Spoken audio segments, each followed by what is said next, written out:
All right, we're here with at-large City Councilor Earl Persip and getting a reaction from the decision from the school committee, 4-3, as slim as it can be, to choose Joe Curtis as the permanent superintendent. So Earl, welcome.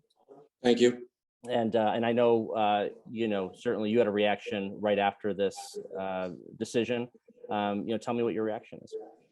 Well, first, I want to say my reaction doesn't really reflect Mr. Curtis. I think Mr. Curtis is a fine individual and really has nothing to do with him. My first reaction is disappointment.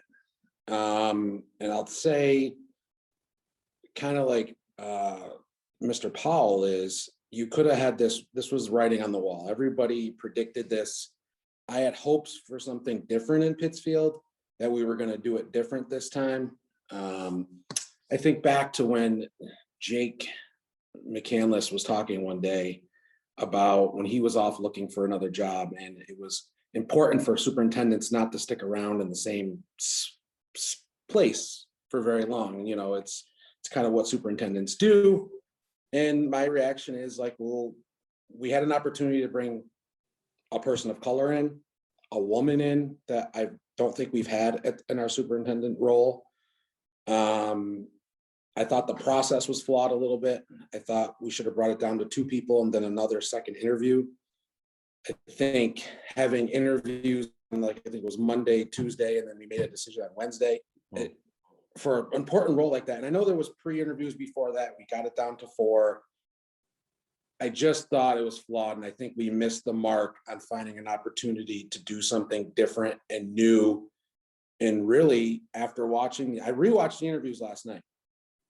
I thought I missed something. If you went by the interviews alone, I think other people shined in the interviews. So that's my first reaction of like the overall process of what really happened. I'm disappointed. I know there's a couple other counselors that are disappointed, and I understand why Mr. Powell resigned. I mean, he took a stand, and I appreciate the stand he took. I wish he would have stayed on. I think his voice is needed, but I understand why he left. And I look at, and I know Dennis is going to be sort of examining the process to say, you know what, the fix was in, and I think a lot of people felt that way right at the very beginning, as far as the formulation of the search committee. Of course, at the end of the day, it's the school committee that actually makes the decision ultimately. So whether that search process was slanted one way or the other, at the end of the day, you have ultimately 3 committee members that chose Joe Curtis plus the mayor.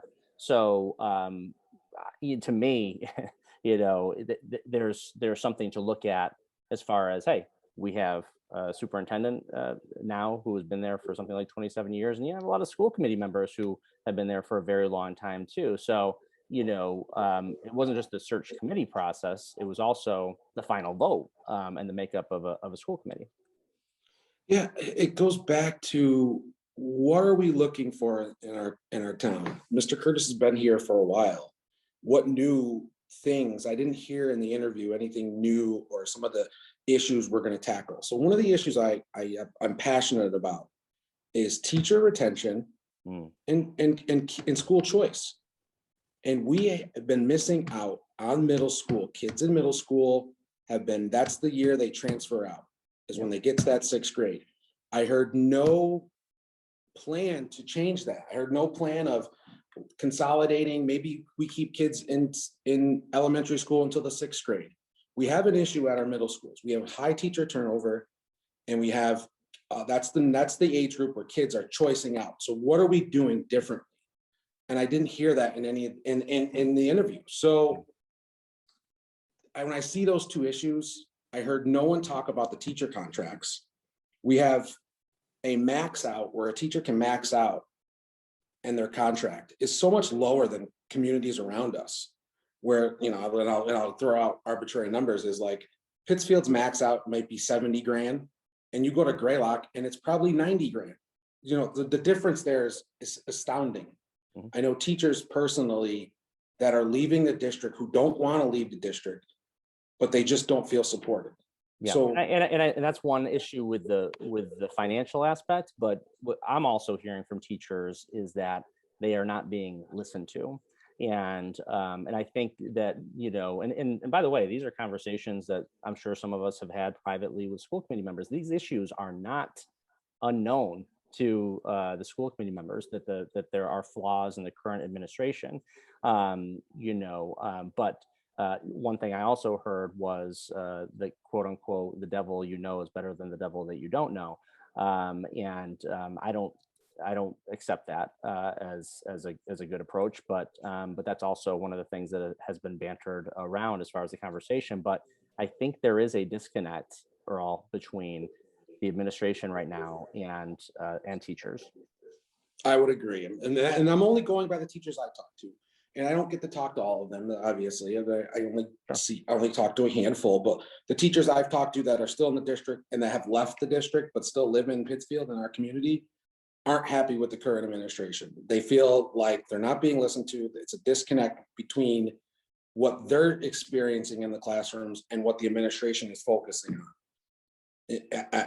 So where do we go from there? Why are we doing the same things over and over again? And I think we had an opportunity. I mean, those interviews, two people shined in those interviews that I think blew my mind. Miss Mendoza's interview was like outstanding. I mean, her interview was well above everyone else's interview. And I know we don't always go on the interview, and it's about experience. So let's talk about experience. Dr. Bonner's experience is outstanding. And then we hear, I start hearing negative things about her, how she deals with a school committee.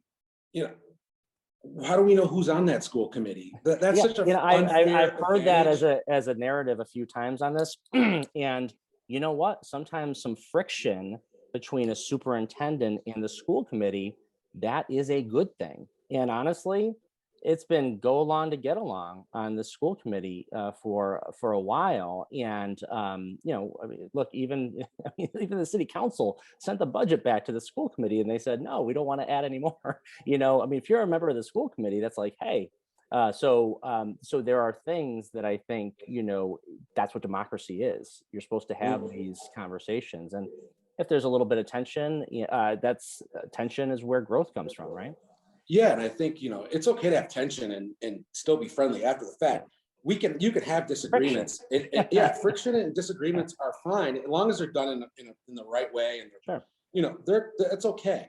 So Dr. Bonner, the who knows, like when a person of color is in a high position like that, or they're a woman and they kind of push back, it gets a negative concept sometimes from the press, from the people she's working with, so that narrative, I need more information before you're going to push that narrative. She didn't get along with the school committee. I need to know who's on that school committee, what the issues were. So that bothered me. I think that would disqualify a lot of people, a lot of good people out there, if somehow somewhere in their history, they didn't necessarily see eye to eye with everyone they worked with. I mean, how is that go back to justification?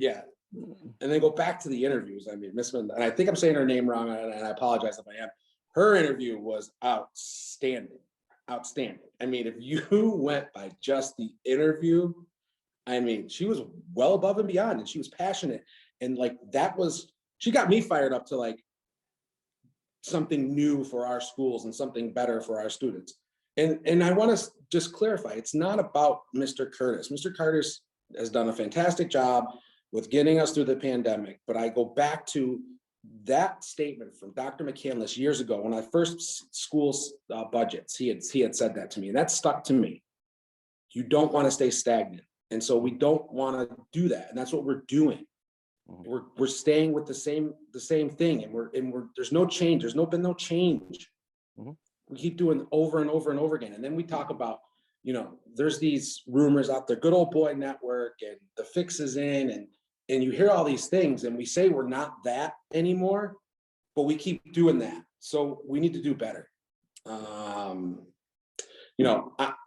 was reading something else on, I think one of the social medias is like, everybody knew this, and this is the good old boy network, and it was this and that. I didn't feel that. I seriously had so much hope for something better for Pittsfield, and it just was when I watched the meeting, I was disappointed. I was very disappointed. Yeah. You know, because I'm going by what I seen in the interviews.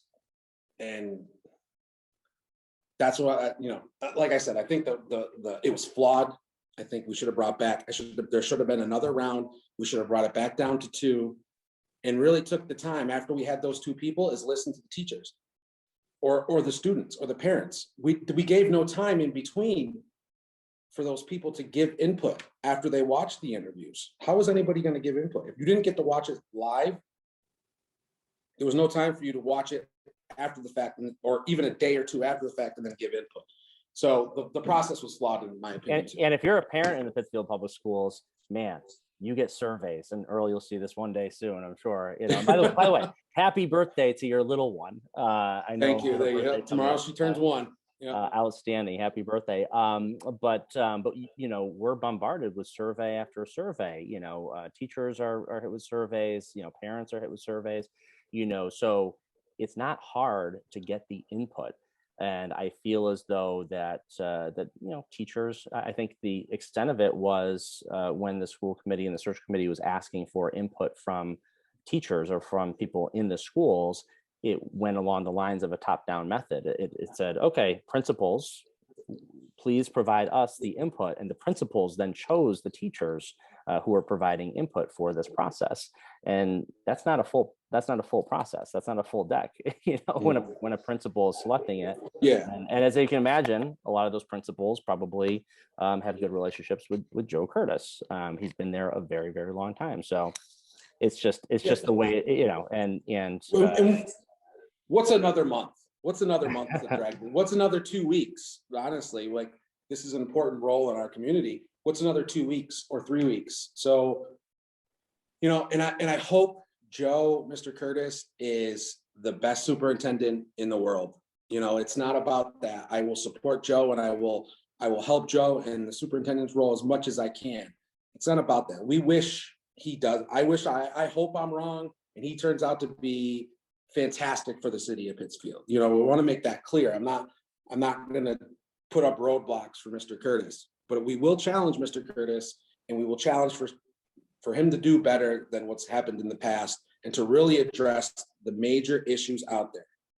And the number one thing is retention of teachers, especially in those middle schools, and school choice. So, and I want to see a plan. I think, you know, I've heard over and over again from parents and teachers that when kids leave 5th grade and go to that 6th grade, it's a little early, and the middle schools are a culture shock to them. So what are we doing to address that? Let's have a plan. I mean, when we're on the council together, we've talked about school consolidation, and what are we doing with how kids are transferring to elementary to middle. Like, I haven't heard, and I've only heard, we're looking into it. I want to see an action plan happen now. I mean, this is the time to do this, is like, while we have your new role is going to be, let's make a big jump. Let's make a big splash.